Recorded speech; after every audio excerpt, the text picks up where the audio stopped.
Video के starting में ही आपको एक बात स्पष्ट कर देना चाहता हूँ, रश्मिका मंदाना हो या विकी कौशल हो, किरदार इनका देखा है, इन्होंने किरदार अदा करा है ओनली और इनको जो प्यार देना है किरदार तक ही देना, क्योंकि ये एक्टर हैं। हो सकता है कल कुछ ऐसी फिल्में कर दे जिस किरदार में आप इनको नहीं देखना चाहते हो, जिस फिल्म में आप इनको नहीं देखना चाहते हो, तो मात्र इनको फिल्म तक ही जितनी इज्जत देनी है दो।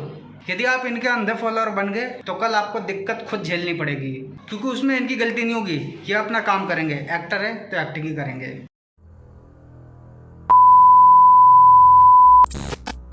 नमस्कार दोस्तों, बहुत ही कम ऐसी मूवियाँ होती हैं जिसको देखने का दिल करता है, जिसको देखने के लिए आज अटूट भीड़ लगी भी हुई है। बहुत ही कम ऐसी मूवियाँ होती है जो गौरवशाली अपने इतिहास को दिखाती है या अपनों पे जो जुल्म हुए उनको दिखाती है।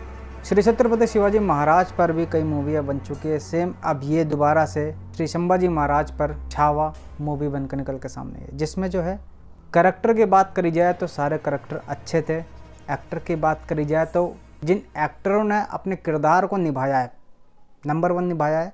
विकी कौशल की बात करी जाए तो कहीं ना कहीं अक्षय खन्ना के सामने फीका नजर आया है, जबकि अक्षय खन्ना की बात करी जाए तो गिने चुने डायलॉग हैं। विकी कौशल को फीका पड़ गया, मैंने इसलिए बोला क्योंकि जो विकी कौशल का डायलॉग है, मतलब जो संभाजी महाराज की जो आवाज़ है, आवाज़ जो है दमदार है। सेम आवाज़ वही होनी चाहिए, लेकिन जो विकी कौशल बोल रहा है उस हिसाब से ऐसा लगता है कि वो बंदा बना करके बोल रहा है। आशुतोष राणा जी की बात करी जाए तो वो बंदा ऑलरेडी पहले से गजब का एक्टर है। सेनापति का किरदार निभाया तो सेनापति नज़र भी आ रहा था बंदा।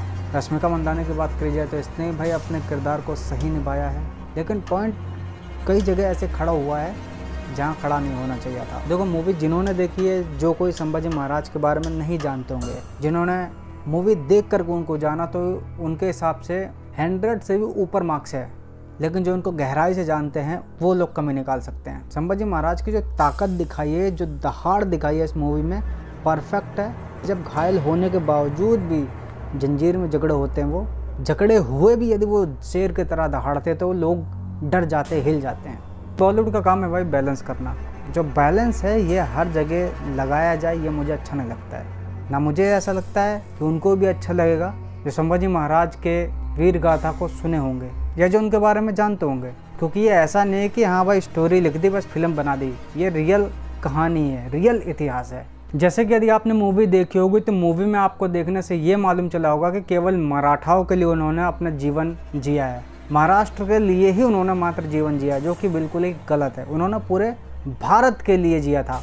कई वर्षों तक उन्होंने औरंगजेब को गोल गोल घुमाते रहे, बंदा ढूंढ तक नहीं पाता था, परेशान रहता था, वो सो नहीं पाता था। औरंगजेब मराठा साम्राज्य के पीछे उलझ के रह जाता है, लेकिन उसी टाइम पे कश्मीर हो गया या पंजाब हो गया या दिल्ली हो गई, जो औरंगजेब की वहाँ पे उनकी क्रूरता थी, लोग उससे बच गए थे। कई सालों तक संभाजी महाराज ने उसे अटका के रखा था, उसे गोल गोल घुमाते रहे। इतना इम्पोर्टेंट पार्ट वो भी नहीं दिखाया।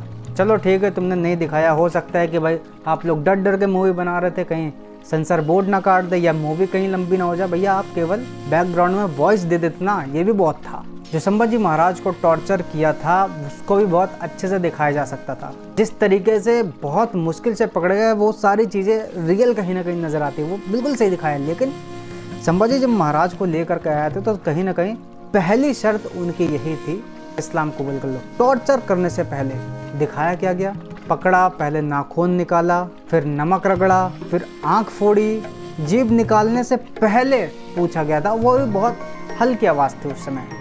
ये जो चीज़ है भाई, इसी पे तो अधिकतर पूरा इतिहास लिखा गया है कि इस्लाम कबूल कर लो, इसी पे तो सारा कुछ रचा गया है। ये जो डायलॉग होना चाहिए दमदार होना चाहिए। संभाजी महाराज को जब लाया जाता है उस टाइम भी पूछा जाता है, टॉर्चर करने से पहले फिर से पूछा जाता है, नाखून निकालने से पहले फिर पूछा जाता था, आंख निकालने से पहले पूछा जाता था। मतलब हर बार जब भी उन पर टॉर्चर किया जा रहा तो हर बार पूछा जाता था, लेकिन ऐसा कहीं दिखाया नहीं। एक बार मात्र दिखा दिया पूछते, वो भी हल्की आवाज़ में। एक चीज़ और इसमें बहुत अच्छी लगी मुझे कि संभाजी महाराज को हर तरफ से पकड़ा गया, लेकिन जो उन पर टॉर्चर करने वाले थे वो टॉर्चर करने से पहले घबरा रहे थे। गलती से यदि ये बंदा खुल गया फिर तो मेरे शरीर के आतड़ी पातड़ी तक नहीं बचेगी। तो मुगल के लोग उनको सोच सोच कर टॉर्चर कर रहे थे। ना इसमें चमड़ी निकालते हुए दिखाया, ना कान फोड़ते हुए दिखाए, सारी चीज़ें दिखाने थे लेकिन नहीं दिखाए। भाई नरेशन कर देते, बैकग्राउंड में वॉइस आवाज़ दे देते, बहुत था। 2 से 3 दिन मात्र दिखाया टॉर्चर करते हुए, जबकि 40 दिन का टॉर्चर था।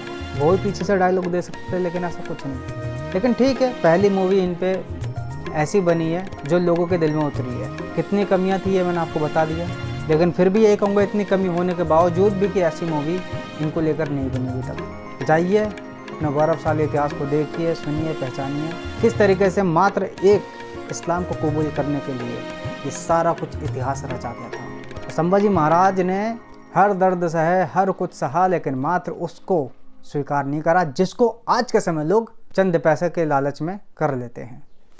नमस्कार, हर हर महादेव।